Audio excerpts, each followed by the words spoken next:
জানতে হবে।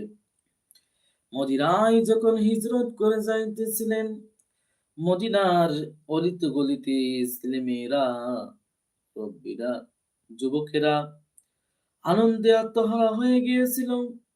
একে অপরে বিভিন্নভাবে স্লোগান দিতেছিল।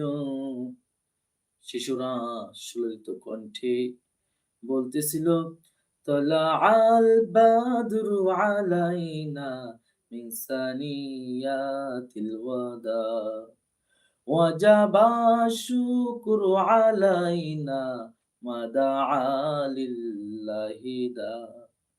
তলাআল বাদরু আলাইনা মিন সানিয়াতিল ওয়াদা ওয়াজাবা শুকরু আলাইনা মাদাআ লিল্লাহি দা।